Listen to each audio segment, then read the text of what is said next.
और आरजेडी विधायक भाई वीरेंद्र का बड़ा दावा सामने आया है। महागठबंधन में सभी सीट का हो चुका है बंटवारा। सभी को उनकी हैसियत के अनुसार दी जा चुकी है सीट। दलों को उनकी जमीनी हकीकत के अनुसार सीट दी गई। सीट बंटवारे की औपचारिक घोषणा जल्द होगी, ये भी वीरेंद्र भाई की ओर से कहा गया है। तो महागठबंधन में सभी सीट का बंटवारा हो चुका है, ये बड़ी खबर सामने आई है। सभी को उनकी हैसियत के अनुसार सीट दी जा चुकी है, बस औपचारिक घोषणा होना बाकी है। दलों को उनकी जमीनी हकीकत के अनुसार सीट दी गई है। सीट बंटवारे की औपचारिक घोषणा जल्द होगी, ये भाई वीरेंद्र की ओर से कहा गया है।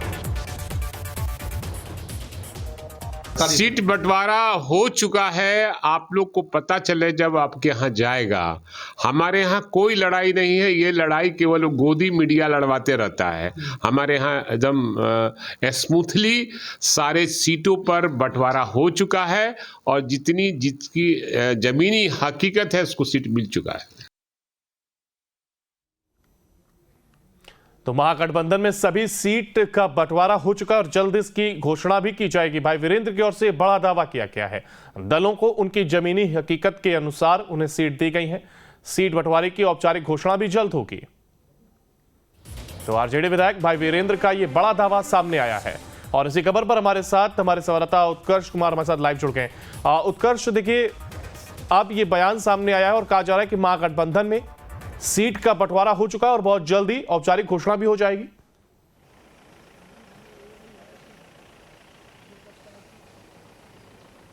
बिल्कुल अकुर, देखिए महागठबंधन में लगातार जिस तरीके से सीट बंटवारे को लेकर विवाद खड़ा हो चुका था, कई बार ये बातें सामने आई और आज भी जेडीयू कोटे से मंत्री हैं मदन सैनी, उन्होंने कहा कि 16 सीट पर कोई दावेदारी की बात सामने अब नहीं आ सकती क्योंकि 16 सीटें जो हैं वो हमारी हैं और उसको लेकर कोई बात अब आगे नहीं करनी है। इसके बाद जो सीटें हैं उस पर जो है वो अलग अलग पार्टियां दावेदारी कर सकती हैं। हालांकि राजद की तरफ से भाई वीरेंद्र हैं, राजद के प्रवक्ता हैं, विधायक भी हैं, उनका साफ कहना है कि जो सीट बंटवारे को लेकर समन्वय बन चुका है, कुछ ही दिनों में फैसला जो है आ जाएगा। लेकिन अगर हकीकत माने तो अब तक सीट बंटवारे को लेकर कोई भी बातें नहीं हो पाई है। कांग्रेस के विधायक दल के नेता हैं शकील अहमद खान, जब हमने उनसे बात करने की कोशिश की तो उन्होंने साफ चुप्पी साध ली और कहा है कि अभी फिलहाल इस तरीके के सवालों पर जवाब नहीं दूंगा। लेकिन कहीं ना कहीं वो बयान जो है वो साफ दर्शाता है कि अब तक महागठबंधन या यूं कह लें कि इंडी गठबंधन में कुछ भी सीट बंटवारे को लेकर फाइनल नहीं हो पाया है। तमाम पार्टियां दावेदारी कर रही हैं। जेडीयू की तरफ से 16 सीटों पर दावेदारी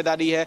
आरजेडी कह रही है जिनकी जितनी ज़मीनी हकीकत है उतनी ही मिलनी चाहिए। अगर ज़मीनी हकीकत के हिसाब से बात किया जाए तो सबसे बड़ी पार्टी राष्ट्रीय जनता दल है, दूसरे नंबर पर जेडीयू है, तीसरे नंबर पर कांग्रेस और फिर वामपंथी दल हैं। तो ऐसे में अगर इस तरीके से सीट बंटवारा होता है तो जेडीयू को 16 सीटें नहीं मिलेंगी, आरजेडी को ज़्यादा सीटें मिलेंगी। कांग्रेस जिस तरीके से बात कर रही है उतनी सीटें उन्हें नहीं मिल सकती हैं। तो कई मुद्दे को लेकर पेच अब तक फंसा हुआ है। कोई भी सीट बंटवारे को लेकर फिलहाल सहमति नहीं बनी है। लेकिन अंदर खाने से जो अगर बातें सामने आए तो लोग यानी बयानबाजी लगातार हो रही है और औपचारिक घोषणा का इंतजार अभी भी बरकरार है। और भाई वीरेंद्र की ओर से भी लगातार कहा जा रहा है कि जल्द ही औपचारिक घोषणा होगी, लेकिन वो सही समय कब होगा इसका जरूर अभी भी सवाल बना हुआ है।